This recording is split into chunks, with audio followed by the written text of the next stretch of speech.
199th episode of Absolute AppSec. I'm Ken Johnson at CK Tricky on Twitter, joined by my co-host Seth Law at Seth Law on Twitter. Seth, say hi.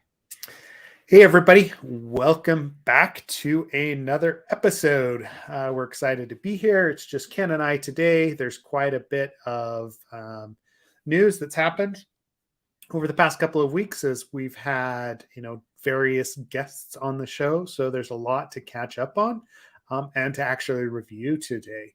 I know I've been promoting it pretty heavily the last few weeks, but that our practical secure code review at DEF CON trainings in Bellevue in Washington or near Seattle, April 13th and 14th. It is selling out. So if you are interested, sign up now. I think the early bird signups date has passed, but there are a few seats still available.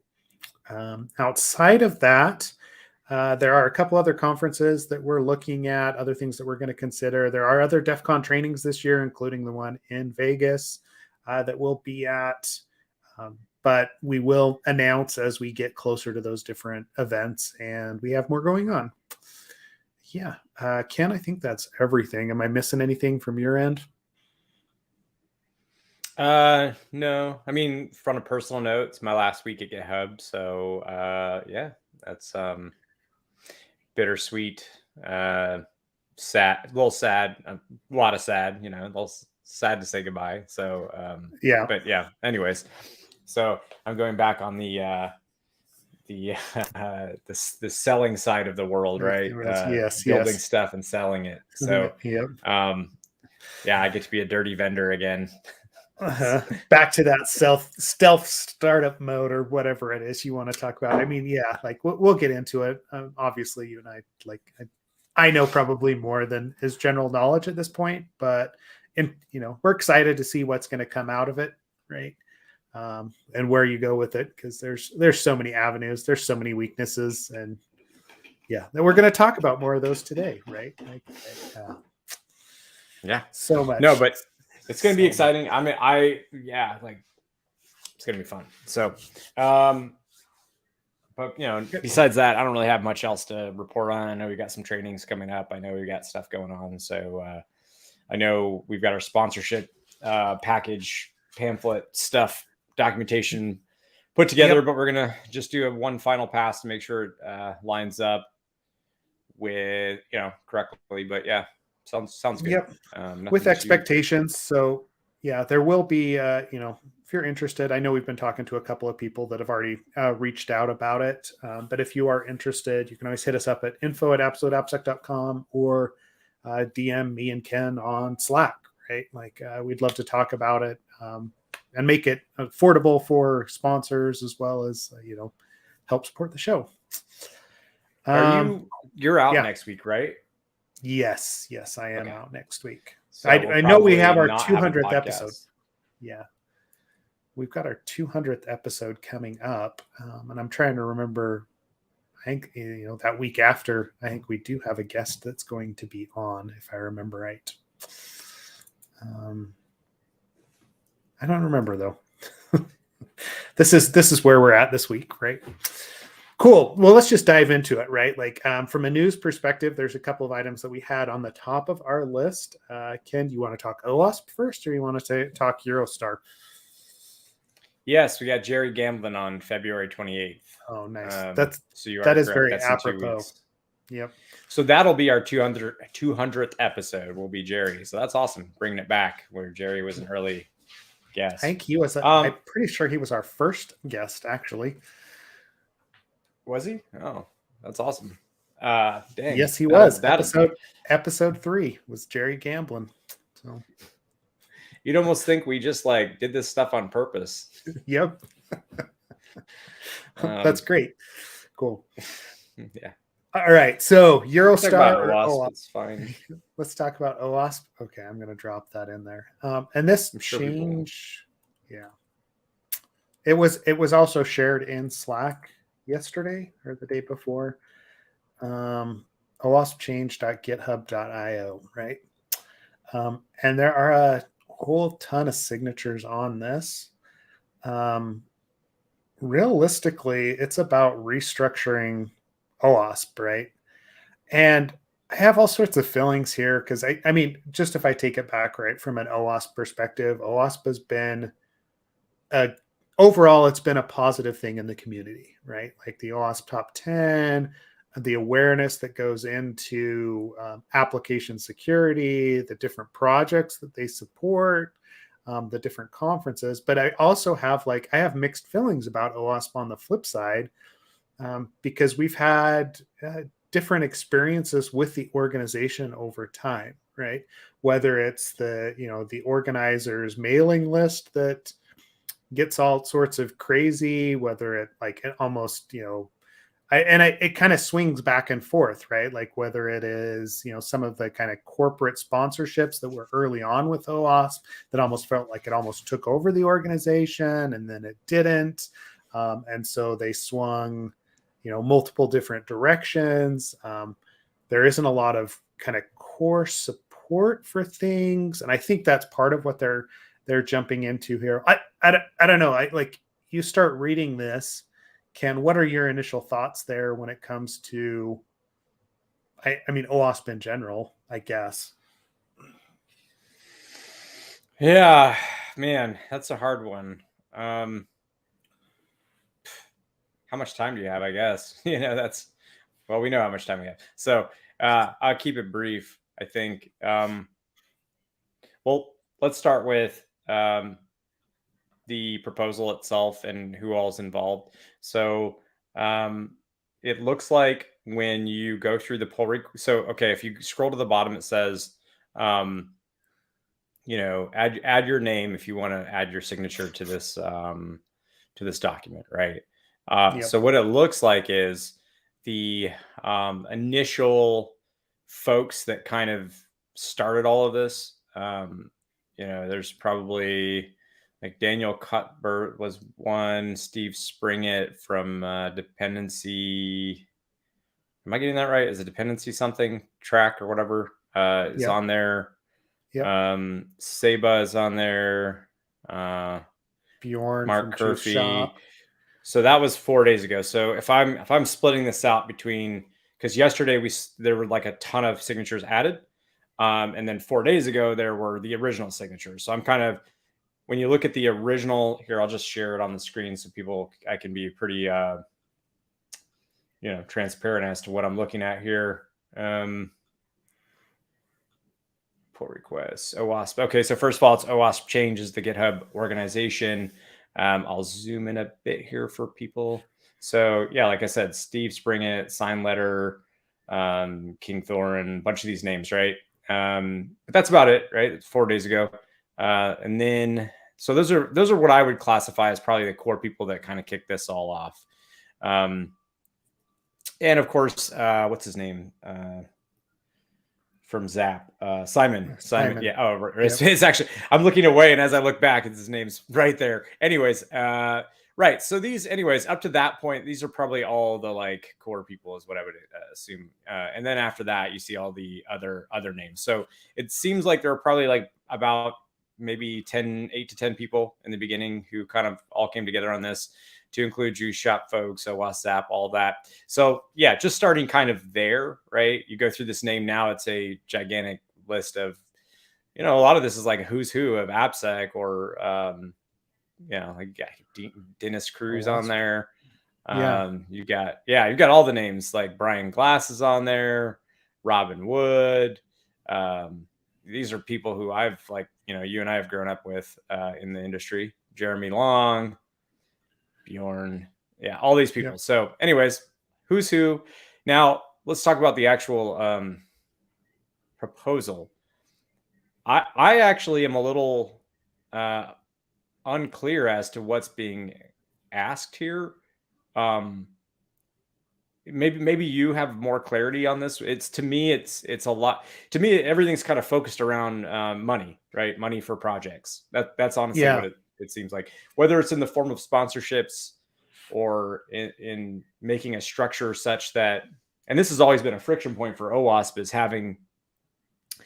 it's like, how do we get support? Well, we get support through volunteers. How do we get volunteers? Well, people have to spend usually, like especially if they're consultants or working for not like at a company that's defending, but rather somebody's offering a service or a product. You're having to take away time typically from your company time. Some people do it on their off time, but most people do that. Well, also there's got to be sponsors for conferences, for meetups. There's got to be people have to fly out, right? Because like in terms of the money that you get for chapters, it's okay, but it even for your bigger chapters is like, how much money do you really have to fly people out and whatnot? So you're relying a lot on people, companies to pay for sending them out. And I guess why I'm saying all this is that there's always been this friction where it's like you need corporations to spend money, but we want to be this open source thing. And so then there becomes this like, well, let's have really specific rules around, how vendors can present and keep vendor influence out of it. And it's like, well, you know what? That's impossible. The second money's involved, there's no, that's a fucking illusion. Like that's not a real thing, right? Like there's money involved. So corporations are involved. So anyways, it's always been a weird friction. And I'm wondering if this proposal isn't some way of like breaking down some of that friction and just kind of acknowledging that we need sponsorships and partnerships and need money. And so while I don't see any specific guidance here, like there's nothing that I could take here and be like, oh yeah, we could implement, like that's an action item. It's more of like pretty vague, in my opinion anyways, pretty vague kind of like the structure should be better to reflect the needs of the entire community, increasing access and participation for corporate practitioners, governments, major sponsors, and key technology providers. Great. Like, what does that mean, right? Like in practical terms, what does that actually look like? So anyways, all I'm saying is this is great, that, we're trying to maybe break. I feel like that's maybe, and if I'm wrong, like I'm wrong, right? But if that's the thing is breaking down that friction, it's good that somebody's like saying the quiet part out loud at this point, right? Because we've just been kind of like glossing over the fact that there's this huge friction point inherently baked into the model of OWASP. Yeah, and it's interesting, like they reference the Open Source Security Foundation's plan, right, for suitable funding. But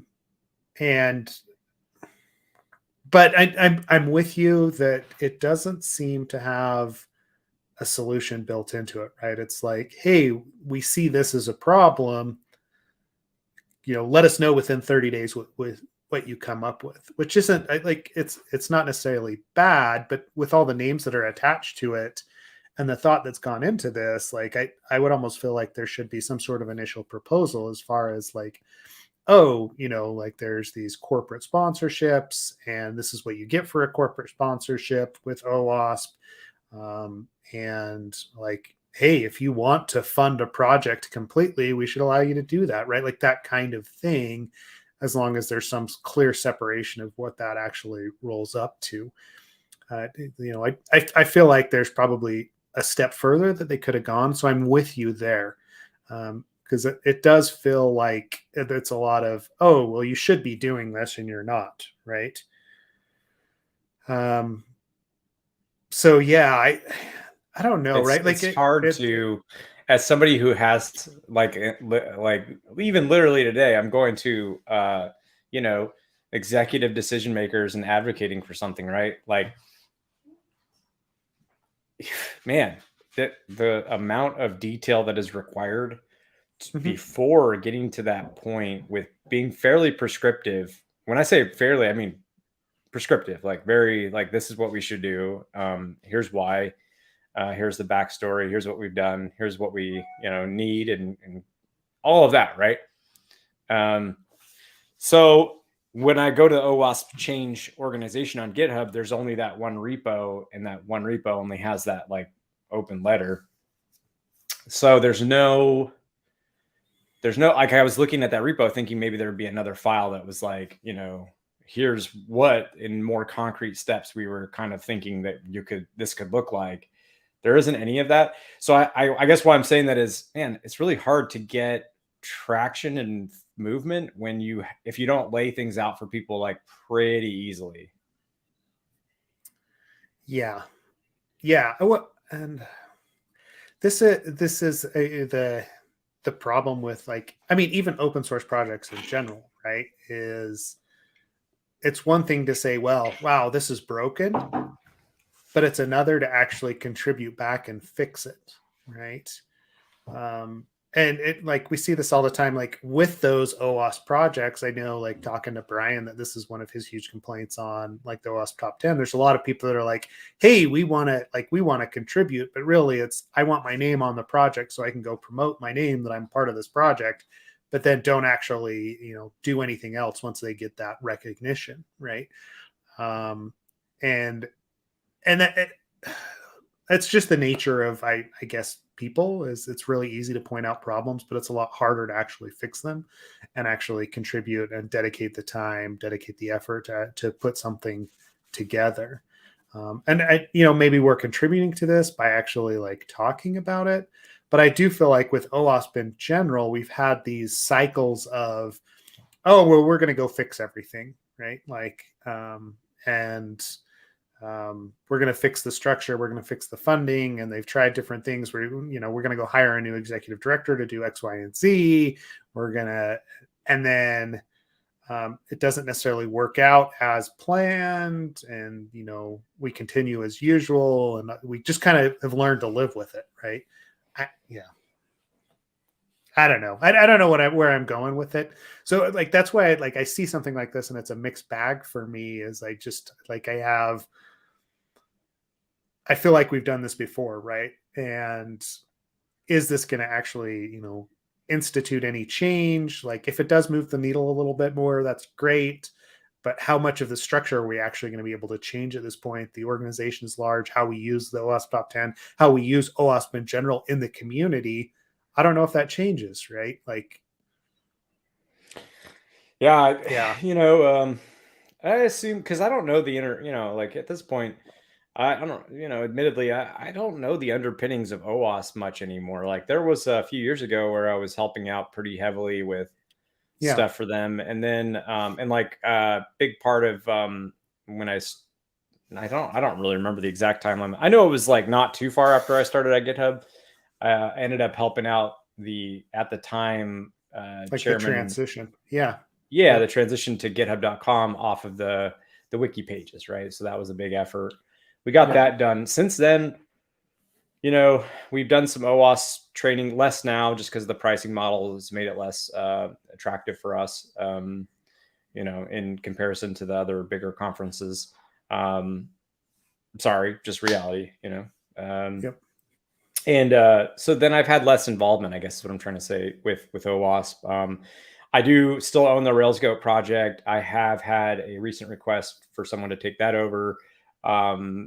Still deciding on that. But anyways, that's basically the limit of my time with GitHub, or with OWASP. So I'm not sure I guess why I'm saying all this is like, it feels like there's got to be some other sort of like undercurrent and something I or you or both of us are not privy to.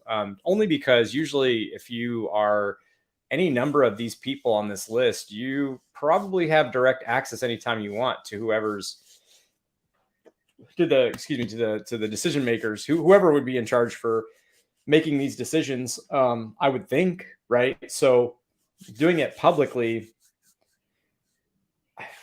is it that you had those private conversations and they got nowhere? And so now it's like, well, let's create a groundswell, movement to try and like force someone's hand here. I really don't know. It feels more political than it does anything else, frankly. And again, I'm not against this. Like I love improving things. I love calling things out if they're not up to snuff. And I think also I really would like to see, if this is what this is an attempt at, I would really love to see,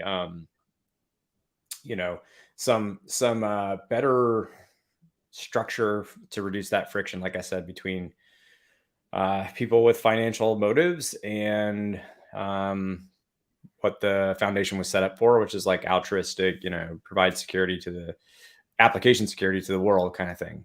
So anyways, I don't know. Like, what do I know? That's what I'm trying to say. What do I know? It just seems like, well, I just don't think it'll make much difference is what I'm trying to say. Like I hate to say that. and maybe it will. Maybe I'm completely off. I hope so, but I just feel like if you want to make more, if you want to make more traction, you got to be more prescriptive.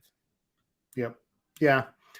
And I mean, go take a look at it, read through it, let us know what you think, right? Like there was, like I said, a fairly spirited discussion on Slack about it yesterday or the day before as it came out, because there is so much involvement with OWASP, and so you start to question. I mean, there's other like certification organizations and things out there that like also I have questions about, how they're actually run, but at least OWASP, it's fairly public when they go through stuff like this. But yeah, the political machinations or whatever that's going on behind the scenes, let's just hope it improves and those projects get the funding and get the support that they need from a community and also from the companies that are involved and that benefit from it, right? Like a lot of times I think that's where we're at with it. So I don't think we need to, spend too much more time on that. So let's flip to something that's more. I would say I love a lot of the people on that list. They're like Yeah. I said, people we've grown up with. So it's not. They're very thoughtful, right? Like Yeah, I mean, I go back, exactly. we worked very closely with Brian Glass for a number of years, right? And still do. And so like when he put some thought into it and actually like is putting his name to something, I'm going to think about it like the way his methodical nature of that OWASP top 10 and how it was, essentially saved by him and his, like the other leads that took it over, is very impressive, right? So I know that it's not just like a off the hip style thing. There's a lot of forethought that's gone into it. So it'll be interesting to watch, and we'll update as we know what happens on it. Brian might be one of my favorite people in this industry, and one of the few people that you can say truly is altruistic in his motives and really just tries to give away a plethora of knowledge, like you said, in a very methodical, quality driven way, to the community. And I mean, what else can you say? So when you see names like that on there, you're like, man, there's weight to this, but I don't know. It's kind of hit me with like, I don't know what to do with that. Like, I really don't. Like, I love the idea of getting it started. Maybe that's the point, but like, I think you need to have a very quickly within days or now a actual more concrete set of prescriptive suggestions. So anyways, Yep. we don't have to talk about it forever because there are so many things, given that we've had guests the last 2 weeks, man, there's so many things to get through. So I'm not sure what else to even start with. We can talk about the Eurostar bit if you want. I think it's interesting. It's a lot of, again, us just kind of similar to speculation, this, kind of speculating. This is all this. I don't know. I'm going to put it hot there. takes. Yeah, exactly. I love this one.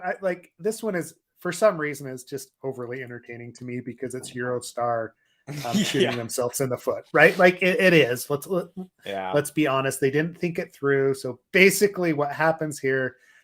They're doing some sort of security upgrade on their passwords. They send out password reset links to everyone, but the password reset links, when you go to that page, actually gives you some sort of an error message that you can't actually reset your password.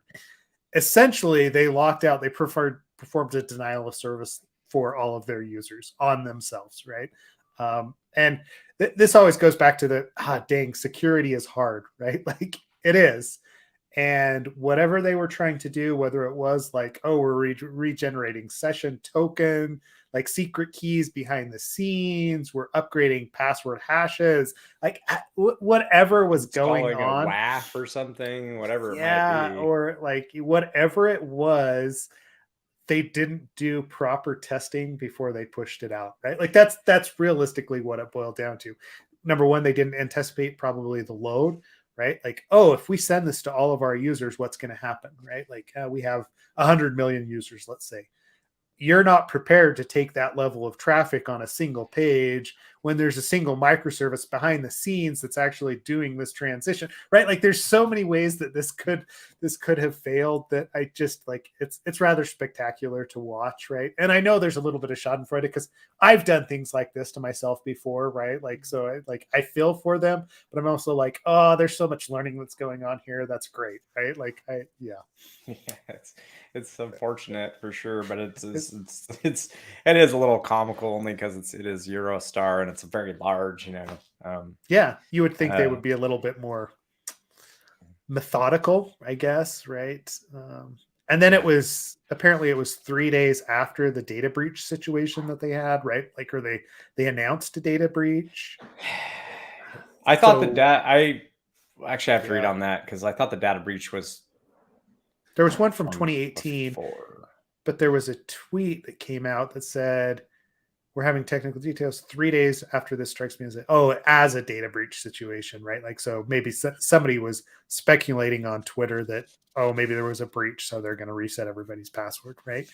Yeah, that's what I thought, was that there was a breach Right. before, and they were just speculating that it was a password reset, which could be true, but I think, it's also very likely that they were just doing something behind the scenes, like having, like you said, upgrading the password hashing mechanism. We see that all the time with password hashing mechanisms. You have to be really careful because it's a great idea to upgrade if you need to. Like if you have like I don't know, SHA-1 or something, you need to like get with something that would work. Then you would see those upgrades, and then maybe you would see some issues. But Yeah. it seems like they just had, because one thing I was thinking was like maybe they were like, to your point when you mentioned the session key being rotated that generates sessions, like that could definitely cause something like that, right? Where you go to visit the site, because at first they said I think if I read it correctly, at first when the first issue was that when they just visited the site, people like got that error, and then later they were like, oh well, you can either re-register with your user account or use the forgot password reset link, and then neither of those worked either. And yeah, somewhere along the line in there, they're like, well, just remove your cookies, which made me think, oh, maybe there's like some weird stack, some exception it's causing, or some weird buggy thing that is occurring because of a session secret mismatch in how the session was generated. Yeah. Or even if it was upgraded into a different type, like for instance, if they were using some sort of unsafe serialization for reading that session in, maybe it's like, well, let's change the session serialization mechanism to like JSON something, safe, known safe, and then maybe even rotate the secret key at the same time. So there's like a number of ways, I think, and we could be totally off. I mean, this is all just like super speculation based off of very, very little details, which is what seems to be our specialty on this podcast. So, but I don't know. Who knows? But it is funny. Yeah, it was just entertaining. Again, right? Like I realize that there's people involved on the back end, and wish them the best in getting that solved. But yes, it does. It feels like a premature rollout of an authentication system upgrade. Whatever they were doing behind the scenes, didn't anticipate what was actually going to happen and the load that was involved, and the number of problems that occur when something like that happens. This isn't. They aren't alone in in experiencing this. That's all. I do think it's interesting because as I was thinking about it, like here's what I'll say. I've done stuff for Amtrak, right? And I know what their process looks like. And it's pretty, well, if we'll say this, if Eurostar was mimicking that kind of process, like I would feel like it would actually be pretty hard to go live with this mistake and nobody noticed. But, and it's not because I'm saying Amtrak's the best. I'm just saying that, there's some heavier change control than you might see at like a startup or a Silicon Valley, DevOpsy style place. So, well, yeah, they're quasi like government organizations, right? Like, and typically they do have some sort of methodical layout of, some sort of risk analysis for providing services, making sure that there is specific uptime. Yeah. So, I mean, honestly, like that'd be super frustrating. You're trying to go get your tickets to get online, to go take a train, and all of a sudden you can't access your app because your Eurostar account is locked out because of this upgrade that's happening, right? Like it's probably caused some major disruptions and headaches for people, trying to go on trips. So, that's another one that I want to watch, right, to see if they come out with any more details on it. I'll be surprised if they actually do, because I'm sure it's all internal and they're just going to be like, oh, it's fixed now, right? Don't mind the old tech behind the scenes. It's fine, right? Southwest didn't have any problems like that. So yeah. Yeah. Anyway, yeah. Poor Southwest. Poor Listen, Southwest gets a bad rep. I've flown Southwest. It's not awful or anything. It's okay. Unless you were doing it over the holidays, right? Yeah. Unless you're doing it this holiday, then it was not great. But yeah, on the whole, it's fine. Hey, by the way, how nice was Phoenix's airport? Like, oh, that's right. Yeah, for CactusCon, it was awesome, right? Yeah, like, because for those who have been not to Phoenix since COVID, they've upgraded that airport like significantly, and they added a SkyTrain, so you don't have to take a bus over to the rental car agency anymore. Now you just take a train. So here's your daily dose of travel advice from Absolute AppSec. You know? AppSec, yes. Phoenix is no longer the worst. Yes. Yeah. That airport was such a shit show before. It was so terrible. First of all, it'd take like 80 minutes for your bag to come out.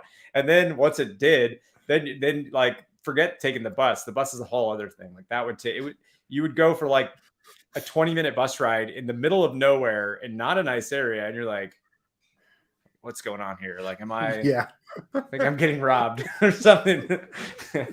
Or I got on the wrong bus. Anyways, so it was really horrible. It was like 2 hours after you landed before you even get to your rental car. It was crazy. So maybe not literally, but it was terrible. So anyways, why did I mention that? How did I even get on that topic? Because we went to Phoenix for CactusCon, I guess, right? Like that was I had a reason, but I forget why. I was going to post this whole Reddit thing if you want me to continue. Sure, on here. Let's drop there, right? Like Reddit was hacked, right? Or phished, I guess, is more of a yes. Yeah, you know, I gotta say, here's what I want to say first and foremost about this. If this is the company I work at, right? My first thing is, thank God it wasn't AppSec that caused the breach. That's my first, because phishing I can totally live with. Phishing happens. That's something that is just, that's in everybody's threat model is like the ultimate, like, yeah, we're gonna do all these things and fix the perimeter and have internal monitoring and threat detection, and we're gonna have secured apps, and we're gonna do all these things and have endpoint device management and all this stuff, and then phishing, right? Like everybody knows that's usually a good way to get into the keys of the kingdom. So and honestly, like this is my favorite line from the article is that the employee self-reported the phish, right? That like soon after he self-reported and the security team responded, right? Like so it worked, right? Like their security incident process and the fact that the user recognized, oh crap, this was wrong, and actually didn't just hide it, didn't just try to do it himself, but like followed the proper mechanisms. Like kudos to them, and kudos to whoever the employee was, right, for actually recognizing and and reporting that, because that's where we fall down a lot of times when it comes to phishing attacks, is that whoever like clicked the phish, put in those credentials, doesn't actually report because they're ashamed of what happened, right? And if they don't, then that introduces the whole idea of, okay, the blast radius just gets bigger and bigger because that unauthorized individual or whoever it is has access to those credentials for longer. They're able to actually start to pivot, right? Like that's where you start to have bigger issues. So, I mean, that was my favorite line from the article, or at least like that was my favorite, recognition. Sorry, what else were you going to say on it? No, I think that's, that's a great takeaway. It's a good outcome. It's like, like you said, that I will say it's pretty, I wonder, I'm speculating again, but I wonder if because this attacker had access to code, it had access to dashboards. They mentioned internal docs and all that. That all happened pretty quickly. So I guess why I'm saying this is I wonder if it isn't either the affected person took a little while to report the phishing thing, and like maybe it wasn't immediate, or it was immediate. And, sometimes teams will just let attacker, as long as they're within like safe parameters, they'll you can reduce permissions of that user without it being obvious, and then allow that person to continually, go through known, non like stuff that is privileged, but not going to cause massive issues or whatever. And then you can kind of like a lot through that persistent access, spy versus spy, monitor that attacker and gather some information on that attacker. I know that I've heard of this, especially when companies call in cybersecurity from in the U.S. anyways, like the DOJ, FBI folks. That they will. I've heard of them not just immediately cutting off access and instead sort of letting it play out as to the degree that it is okay for that to occur, just to be able to collect forensic information. Yep. Yeah, I also like you're reading through the report, and there's a link to human weaknesses, and what is it that they say? The human is often the weakest part of the security chain. I'm like, oh, that's great. Like we have links to XKCD in the incident report, right?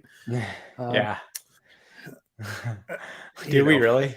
Yeah, yeah. There's in that same paragraph. Yeah. Yep. Hey, you can be playful and also, take it seriously at the same time. Take seriously, yeah. And then let's see what information was involved. What is Reddit doing? The post analysis as well, right? Like the post breach analysis, the sits downs that are happening. I love that they are actually like modeling this behavior in the public eye, right? Like what happens during a breach? Okay, how do we find out about it? All right, like so. And this would be the takeaway from an AppSec perspective as well, because I know we go to Crocs and Socks, right? Like all the time, or I do at least, right? Like logging and monitoring. But if we don't have the process built around that for AppSec as well as like phishing and other things, like it's going to expose us, right? But okay, so this is the analysis. This is how we found out about it.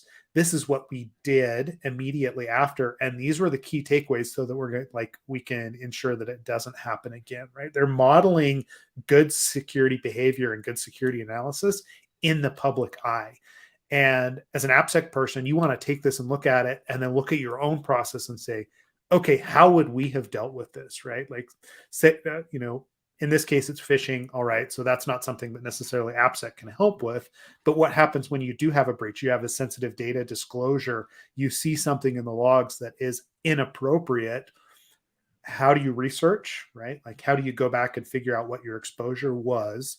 Number one, how do you actually respond to that? Like, what is it that you have to do? How far do you have to run it up the chain? How do you notify customers about that, right? Like Reddit's pretty easy because it is Reddit, right? So they can notify everyone on the homepage. But then also, like, how do you break down lessons learned? What do you do behind the scenes? Like, what is your process for handling an incident, an AppSec incident? Because that fits into the security incidents as a whole.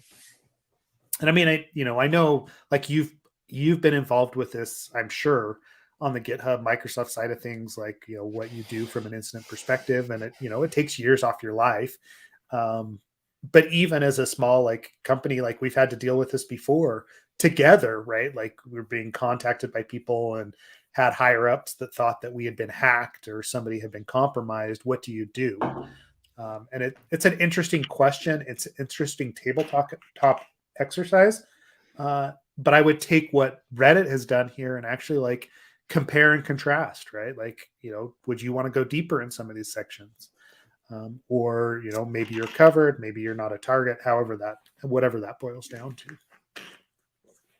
Yeah, you have to have a playbook, and you have to not just that, but you have to run it. You have to practice it, and you have to do it. I think I want to say at Living Social, we did it quarterly.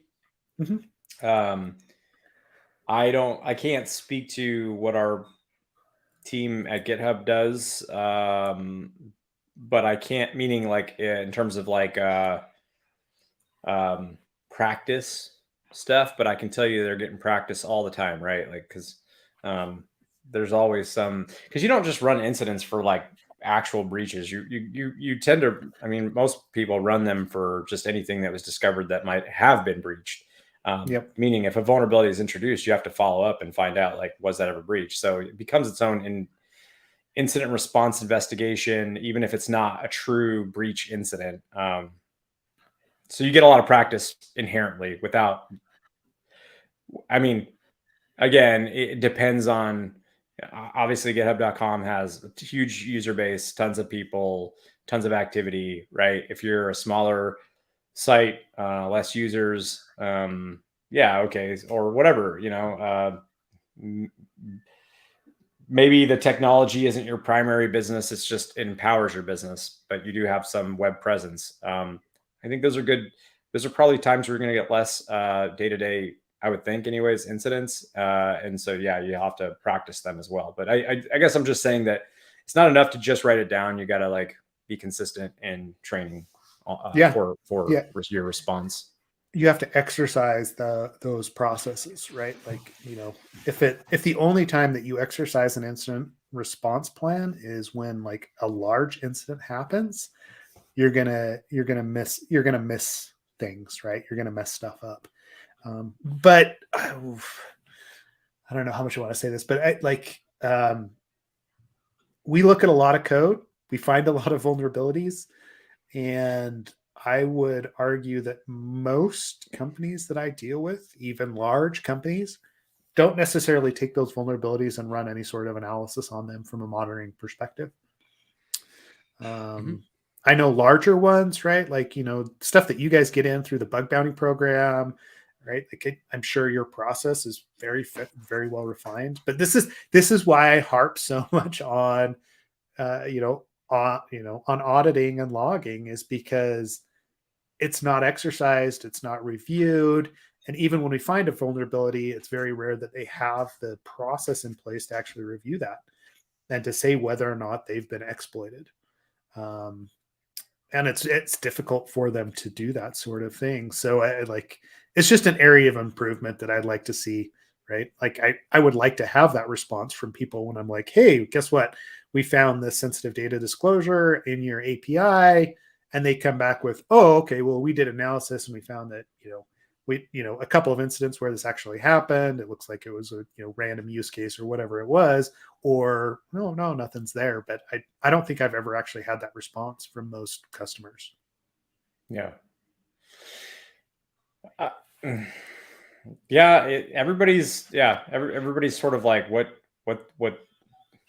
their risk for this is and how they respond and all that's pretty specific to them. But yeah, I think there's some tenets that are the same for everybody. And I think we've hit on most of those.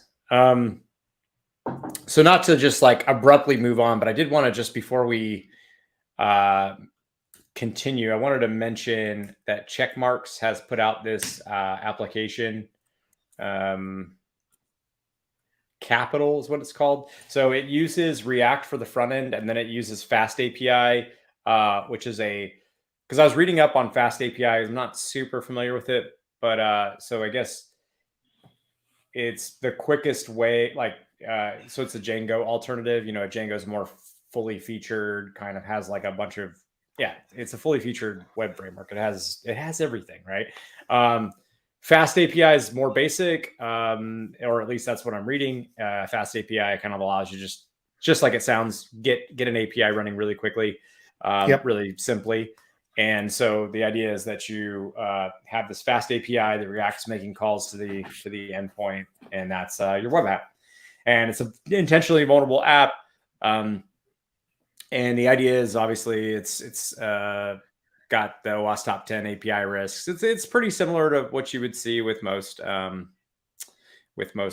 projects, which I think brings us back to the beginning of this, which is, notice that this is not on an OWASP under the OWASP organization. This is under the Checkmarks organization. So I'll leave it at that, but surmise from that what you will. Yeah. Well, no, I mean, the fact that it's the API top 10, and I to be completely honest, right? Like, what's his bucket that's over at Checkmarks? That is one of the leads on the API, the OWASP API top 10, right? So it's not surprising to me that this is under the the check marks name. Stuff like this, though, I love to see, right? Like it's so useful from a get to know perspective, like where it can actually fail, and then testing it out, right? Like, yeah. I mean, you and I have built so many different vulnerable apps and vulnerable instances over the years. Some of them were publicly available, some of them aren't. But then things like Juice Shop and others, right? Like there's always new technologies. There's always new ways to fail, right? Like we have the same problems. We just implement them in different technologies. So, I mean, with this one specifically, are you using this for any particular use? I mean, is this just part of your research for the stealth, or what's going on with it? Like, what caught your eye here? No, just that it exists. It's another app to test your API security stuff on. That's it's Cool. nice to have more stuff for API to show API security risks, to test for API security issues. It's kind of nice that it's out, it's released. So that was my main thing. I did want to note if anybody like has, I don't know, I just let these folks know that like their HTTPS is jacked, and also this site doesn't work that they've linked. So I don't know if you're watching, you're from check marks. Just from their repo. Oh, the capital CTF, that one. Yeah, it just doesn't work. So, anyways, whatever. But cool. I think it's neat that they did that, and that server nice. ctfd.io. That's great. Yeah. Yeah. It's broken. So yeah, no, it's just more wanting to let people know. There's this last article that we could run through because we only have like a few minutes left. The problem with this one is the write-up is, so this is the one we were talking about before the podcast. So I'll post it and we can kind of talk through it.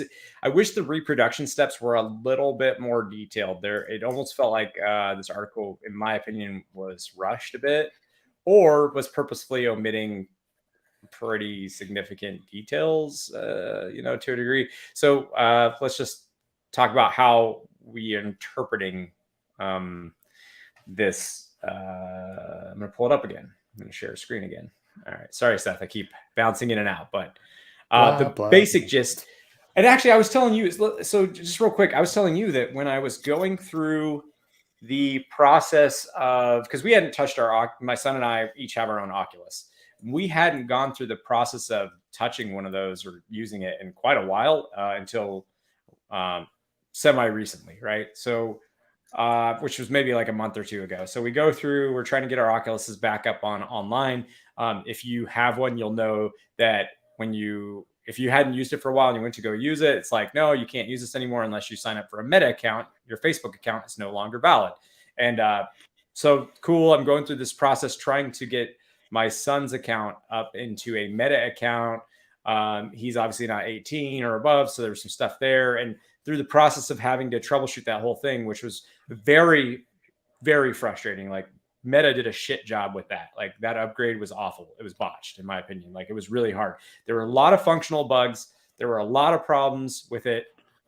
And like this in my head, like alarm bells were going off. I was like, I know there's security issues here. I'm not going to dig into them. I don't have time for it. They're not paying me, but there's definitely security issues here if there's this many functional bugs. And sure enough, this came out, which was, like if you upgrade your Meta account, guess what? They had to change some things. So the way it used to work was through the regular Facebook SSO handshake deal, they would do all the redirects via JavaScript, right? Instead of an actual, like in the GET request, in the HTTP path with a query parameter, redirect URL equals, which is, the safest, the unsafest way to handle it, because that's typically like unsafe redirects or whatever it's called, unvalidated redirects and forwards, right? I think that's the OWASP category. In any case, it's an unsafe redirect, right? So that's essentially what this is. It sounds like, you CSRF login somebody, okay? Upon this is where it gets a little hinky. Like, so I guess you CSRF login somebody there, and then you open, you open your this OAuth. So this would be the OAuth app ID, and then a redirection URL. But the redirection URL is to Oculus.com with another redirect URL, which is to the actual forum in Oculus with a response type token. It says open redirect. So I'm guessing somehow this is where it gets this is where a lot of this gets fuzzy. It's like there's a lot of details I would prefer to see here to actually understand, like at a concrete level, what all happened here. But from what I can surmise, what it sounds like is I get you to, through a set of redirects, visit Meta, you log in, and your access token, your OAuth access token, through a series of redirects lands at my server, essentially. And then I have your access token, and I can begin working with the application in that way. I've actually had this vulnerability before in something I tested. Like the code changed later, and there was some... It was opened up to not just be like static redirects to a static URL, which was the original configuration and why I approved it. So it was opened up later to be like, oh, we need to be flexible. So let's just, like, any server, just allow that to go into that redirect URL. And then, like, that's how we're going to handle OAuth, and we'll just ship. Anyways, I don't want to get into the details, but it was like, it was insane, right? Like, bad idea. And anyways, this is what it led to, which was, through a series of redirects, you could steal some access tokens. This was a few years ago. So anyways, man, I've really ranted a bit here, so I'm going to be quiet. No, you're fine, right? Like these are the issues when, so in this case, right, it looks like it came about because they upgraded that OAuth flow, right? It used to use like some sort of JavaScript to recreate that redirect, or to create the redirect internally on that page. But once they flipped to using Meta, it did away with that protection, which then basically that URL that's processed in there was going directly to the server. The server thought it was protected, right? Didn't realize that it could be manipulated, and, leads to the bigger problem. Like all these edge cases, especially with OAuth flows, right? That's one of my favorite places to actually review, like the step-by-steps to how that actually happens and how the authentication goes between those different services, because it's easy to make a mistake. And when you do, problems like this pop up, right? Like it's, me taking over your account, right? Like with the After Dark stuff that we were looking at, right? Like anytime that we're depending on these like multiple intermediaries to pass this data back and forth, we run into these sorts of issues. But I mean, that's essentially the crux of it. Forums.oculus.com allows a redirect to a third-party app, and then that third-party app would be, in this case, ysam.com, or an app that had a URL that was ysam.com, and then boom. So you get a redirect to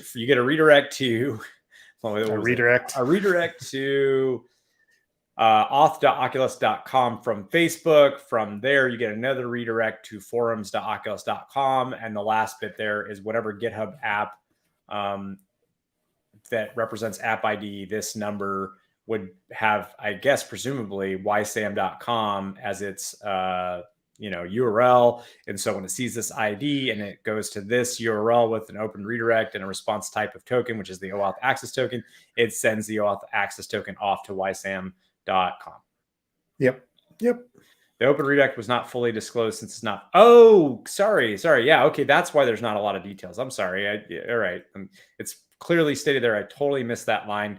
And that is 100% on me, not the author. That's why there's still some details that were, missing. Okay. Makes sense. So, and it's a $44,250 bounty award. So that is insanely awesome and high, and good for you, ysam.com, whoever you are. Yusuf Samuda. That is awesome. Good for you. Cool. So cool. Well, good. We've covered quite a bit. I know you've got to stop that. You've got to jump. So thanks everybody for joining today. We'll catch you online, and we're off for a couple of weeks, but join us with Jerry when he's back in a couple of weeks. So thanks everybody for joining today. Okay. Ciao.